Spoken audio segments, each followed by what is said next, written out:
Hello Wildcats, it's Miss Lathinghouse, your media specialist, and I'm coming to you from the new television studio in our new media center. Our new media center will not be open until August 28th, but you will still see me around campus, and as a special treat, I wanted to read a book to you before you come back on Thursday. So I'm going to share with you a book that I found. It is called Butterflies on the First Day of School. Are you ready to listen? Okay, let me put my glasses on. So good to see you guys. All right, Butterflies on the First Day of School. This is by Annie Silvestro.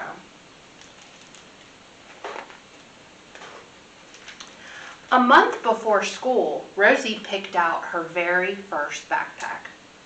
It was covered with flowers, and she loved it with all her heart. She paraded around proudly. "Don't worry," she told her sister Emily. "Someday you'll be big enough to go to school like me."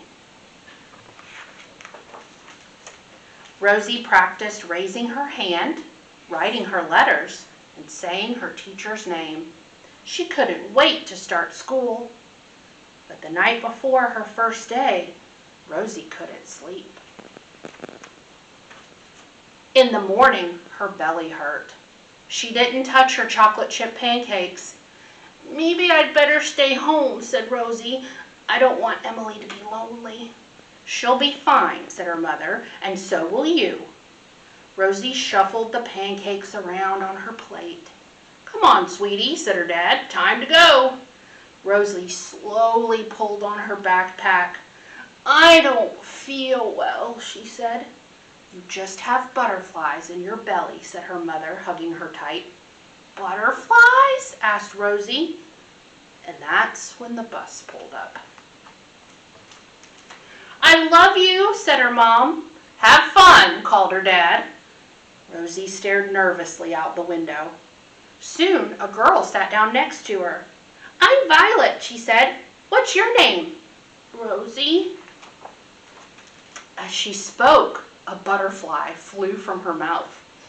Rosie clapped both hands over her face. "Are you okay?"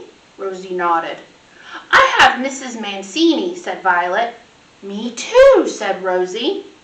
The words tumbled out on two silver butterflies. Rosie watched them flutter down the aisle. Violet didn't seem to notice. "Welcome," said Mrs. Mancini as the girls entered the classroom. "Hang up your backpacks and then meet me on the rainbow rug." Everyone fidgeted in a circle.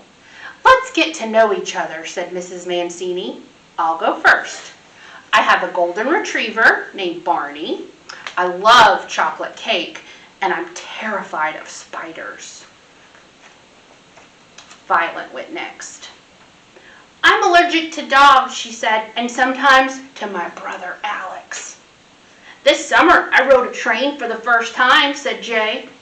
"I want to be an astronaut when I grow up," said Allison. The butterflies built up as Rosie waited for her turn. Suddenly, all eyes were on her. Rosie took a deep breath. "I have a baby sister named Emily," she said. 3 butterflies flitted into the air. "I love to sing and play soccer. I wish I had a freezer in my room so I could eat ice cream whenever I want." The class laughed. Rosie's belly felt a little better. After that, Rosie sat at the table, the art table. She painted a flower on a giant easel. She made one for Violet, too. Then they helped Jay build a train out of blocks. From time to time, butterflies rumbled in Rosie's belly. Occasionally, 1 or 2 slipped out, but by recess, she could barely feel them anymore. Rosie dashed onto the playground. "You're it," she called. Everyone raced around playing tag. But one girl stood alone under the oak tree. She held her hands on her belly. Rosie walked over to her. "Want to play?" she asked. The girl nodded. "I'm Rosie. What's your name?" "Isabella." As she answered, butterfly after butterfly soared into the sky. Isabella looked up, amazed. "Feel better?" asked Rosie. Much, said Isabella. At the end of the day, Rosie waved goodbye to her friends. She ran off the bus and leaped into her mother's arms. School is so fun, she said. Violet has a flower name like me, and Jay built a train out of blocks, and Isabella had butterflies too. Her mother smiled. I can't wait to hear all about it, she said. The words floated out on a shimmering butterfly's wings. The end. Now, butterflies in your stomach, you may have felt them before. We usually call them a nervous tummy.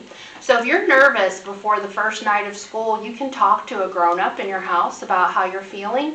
And just like Rosie, you can go to school and you'll have a great day. You'll see me. You'll see lots of teachers who are ready to see you too. And I want you to enjoy your time at Freeport Elementary this year. And I look forward to seeing you in the library for story time just like this. And I want you to have the best year ever.